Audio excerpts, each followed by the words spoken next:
اللہ اب یہ سکھایا بزرگوں نے، نماز میں اللہ کے آگے حاضری ہے اور اللہ تبارک و تعالیٰ کے سامنے زاری ہے، اس کے سامنے تینوں باتوں کا اقرار ہے، التحیات والصلوات والطیبات، تینوں باتیں کہہ دیں اور اللہ کے حضور میں کھڑے ہو۔ جب اللہ کے حضور میں کھڑے ہو، اللہ کے سامنے حاضر ہونے کے لیے ایک عجیب مثال ہے۔ کیا؟ کس طرح کہ نماز میں نمازی کس کے سامنے حاضر ہوتا ہے؟ اللہ کے آگے، اور تینوں باتیں جب اس نے کہہ دیں، التحیات للہ والصلوات والطیبات، تینوں باتیں کہیں اور کہا کہ میں الگ دربار میں ہوں۔ اب وہاں نبی کا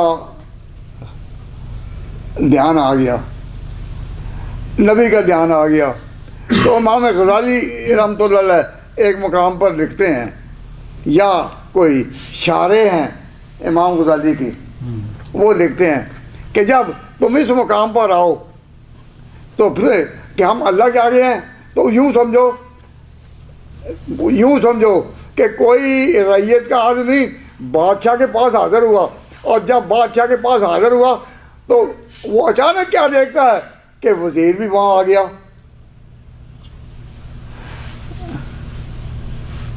یہ اچانک حاضر ہوا اللہ کے آگے، کیا دیکھتا ہے کہ وزیر بھی آ گیا۔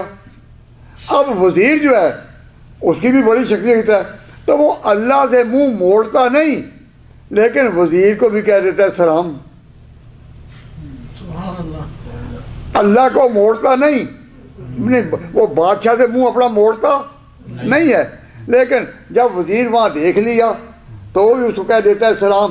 تو یہ سلام جائز ہے بالکل، کیوں؟ اس لیے اللہ کو چھوڑا نہیں، بادشاہ کو چھوڑا نہیں۔ اگر کسی کے ذہن میں یہ خیال آ جائے کہ میں بادشاہ کو چھوڑتا ہوں، یعنی اللہ کو، تو یہ ناجائز ہے کہ چھوڑنا، وہ جائز نہیں جاتا۔ تو اللہ اب یہ سکھایا بزرگوں نے، نماز میں اللہ کے آگے حاضری ہے اور اللہ تبارک و تعالیٰ کے سامنے زاری ہے، اس کے سامنے تینوں باتوں کا اقرار ہے، التحیات والصلوات والطیبات، تینوں باتیں کہہ دیں اور اللہ کے حضور میں کھڑے ہو۔ جب اللہ کے حضور میں کھڑے ہو، وہاں اچانک یہ سمجھتے ہیں کہ اب حضور بھی اللہ کے دربار میں آ گئے، تو پھر نمازی اس نیت کے ساتھ کہ حضور بھی آ گئے ہیں تو حضور کو بھی سلام کر لے، تو وہ سلام ہے اس طرح سے پورا پڑھ لو، التحیات للہ والصلوات والطیبات السلام علیکہ ایھا النبی، السلام علیکہ ایھا النبی۔ اب یہ السلام علیکم کہنا جو ہے وہ اللہ سے چھڑائے گا؟ یہ اللہ سے چھڑائے گا نہیں۔ تو اللہ کو چھوڑ کر نیت بدلنا کہ اب ہم آ گئے ہیں نبی کے آگے، تو جو نماز میں نبی کے آگے اپنے آپ کو سمجھتے ہیں، پھر اس پر منع وارد ہے کہ نہیں، اس کو چھوڑنے کا دھیان بھی نہیں ہونا چاہیے۔